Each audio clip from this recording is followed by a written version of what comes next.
Welcome! Today we're going to talk about decision making. Decision making is an extremely important part of what we do in government. How we allocate resources, how we serve our constituents. These are all really important questions we want to ask. But there's a really important question we want to ask even before we start. When people start thinking about how governments make decisions, people are concerned with two really important things. Both the outcome of the decision, which is what is chosen, but also the process used to reach that conclusion. So in other words, we have to just be transparent when we do government work about how we achieved a certain outcome and how we made those decisions along the way. Who did we include in that process? How did we include them? What information were we able to use? Because I think people are really concerned about how governments allocate our resources. That's to say, was there some nefarious process in there? Was there some insider bargaining? Was there some sort of contract that was given to an individual or a corporation that was based on some friendship or something like a kickback? Or who gets to make decisions? Does the majority only get to make decisions? The minority? How do we value that input? All those things are important, not just what actually happens. So Herbert Simon, 1945, says, a general theory of organization will ensure correct decision-making must include the principles of organization that will include correct decision-making, just as much as it must include principles that will ensure effective action. Essentially, decision-making is this quintessential administrative act. It's what we do all day long. Who do we respond to? How do we respond to them? And how do we make government work? So why do we care about it? Well, we're dealing with government resources. I've already talked about that. We want to use those resources efficiently. We want to make sure that we're not wasteful in those things, but we're also not just targeting specific groups as we send resources. Think about your neighborhood. Do you live in a new neighborhood, an old neighborhood? Which streets are we going to pave? Or which streets are we going to repair? Which days do the garbage trucks run? Or if you live in a snowy area, who gets their snow plowed from their road first? Who gets new lights for street lighting? How do we make those decisions? Is it the politically important ones?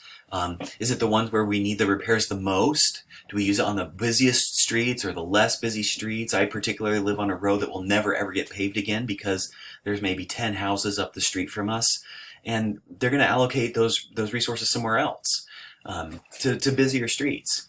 Well, why else? Well, we're making decisions about people's lives. So we should involve them in the process. Think about every public policy that we do. It impacts somebody's life. We're not just sort of like randomly throwing resources out willy-nilly.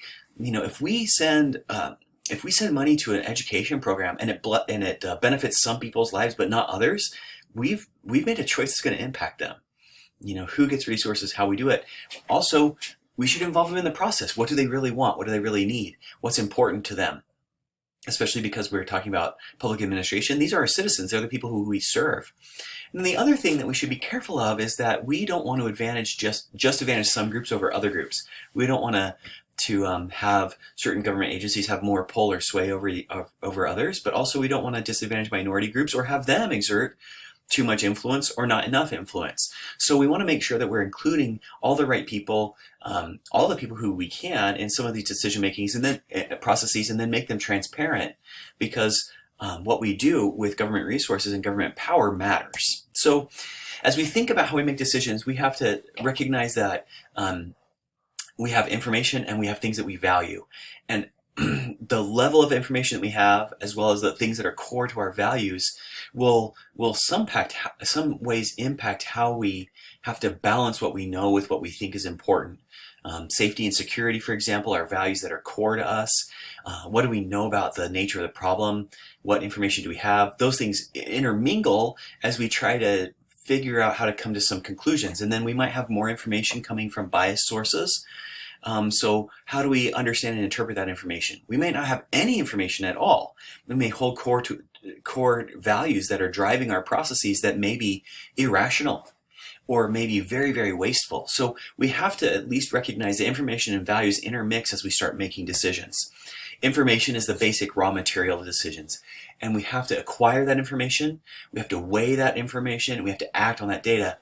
There are times when we just simply don't know anything about the nature of a problem. For example, how a communicable disease is spread. We may not know what the best way to educate our students is. We have to get that data. It takes time. But then also we get information from farmers about how farming is going. We get information about weather patterns from meteorologists. And does the information that comes from a scientist weigh more than information that comes from a farmer who's working in a field? Well, both of them have information, but that information about weather patterns from a scientist and crop growth patterns have to intermingle as we talk about farm policy and food policies. Well, we wouldn't say that the farmer doesn't know anything because maybe they didn't get an education in the same way that, a person with a PhD who runs the Weather Service does. They have different information. So how do we weigh that information? And then given the information, what steps are appropriate to act on that information? We have information coming from neighborhoods about policing strategies, but they might be biased. And the police may have different information. So how do we understand that? And information, regardless of where it comes from, is not an abstract truth. It's not like, this is the information. Information is based on a perspective. It was gathered in a certain way. It was measured in a certain way. It was observed from a certain direction. So information, what we get is a reflection of the truth. It's an interpretation of the truth, but we may have different views of what that truth looks like.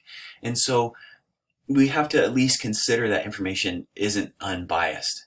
The last part is that we may have information. Other people may hide information. How do we see that information? Think about this in terms of a business. If we're trying to regulate the banking industry, for example, bankers are probably going to hide some information that's going to make them look negative. So how do we get that information? How do we perceive information? Is it biased because of the person it's coming from? Information just doesn't exist out there. It's biased and it's hard to get. And even when it comes very easily, we have to weigh it because it's not all the same. The other thing that we have to consider is values. Values are things that we hold dear to us, and how we make decisions relies on things that we think are acceptable. In other words, there are simply options that we will never choose because we don't think that they're acceptable. For example, we have made a significant shift in mental health that we no longer institutionalize people or put them away forever if they have mental health problems. We try to reintegrate them. We try to teach and help solve some of these problems. We don't just shove them away. So if we were trying to say how do we solve this massive mental health crisis, we would never say things like, well, we're just going to put them on an island and let them duke it out until they kill each other. Or the same thing with criminals. We just wouldn't ever do that, like Australia. We wouldn't do that, so that's not an acceptable option. Things like when we were debating the Affordable Care Act and how much government should be involved in healthcare, there were people saying, well, we don't want government to make decisions about who lives and dies, like a death panel. Well, we can't afford to spend the money on this person, but we can afford to spend the money on this person. We're trying to decide who's going to live and die. We said that's not probably an important, not one thing that we're going to be able to accept.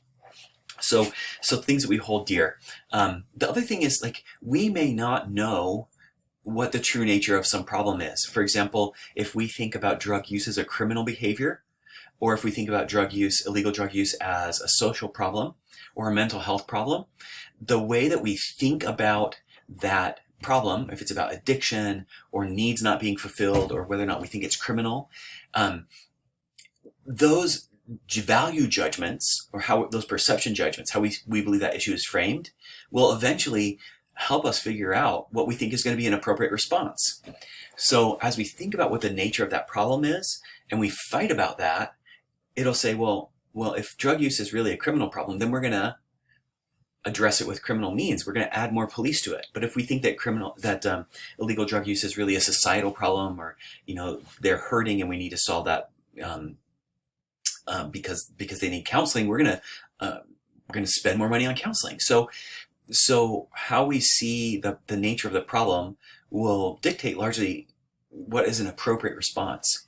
There's some other values like how likely is it to occur, and how desirable are the consequences. For example, we spend a lot of money on terrorism-related prevention, but the probability of being in a terrorist attack is extremely low. But the consequence of having a terrorist attack is very, very, very high.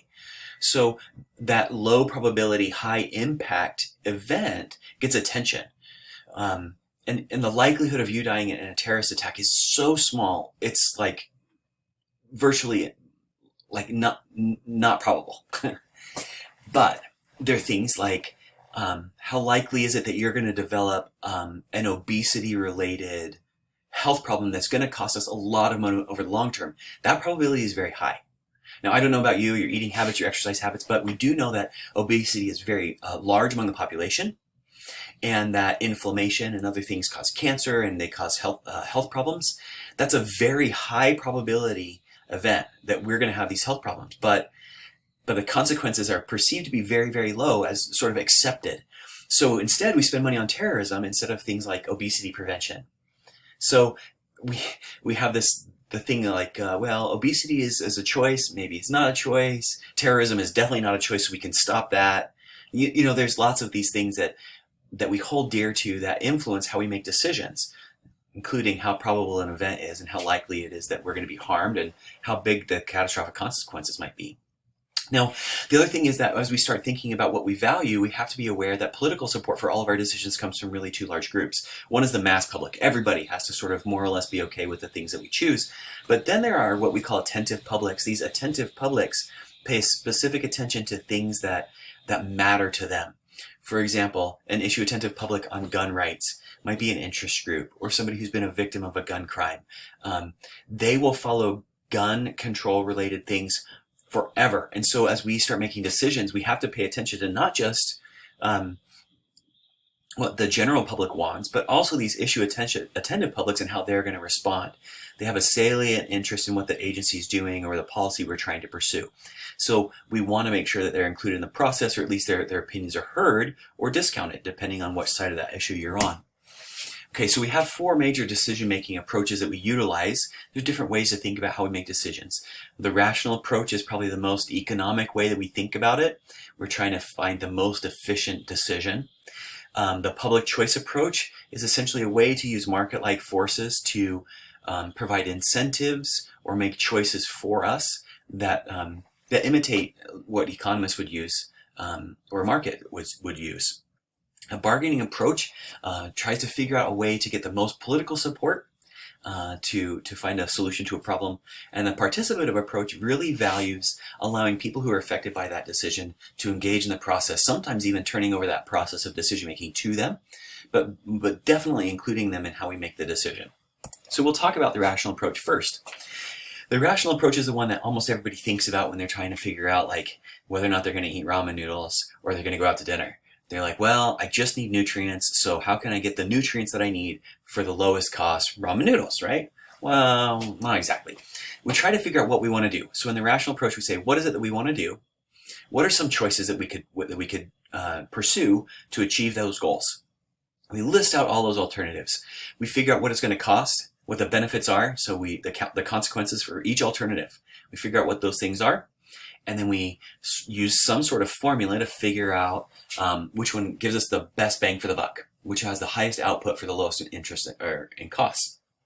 Now, this seems pretty reasonable, but if you've ever been to In-N-Out hamburgers, this is very easy. They have like 5 choices of things you can get, and then there's like a secret menu. I know, whatever, secret menu.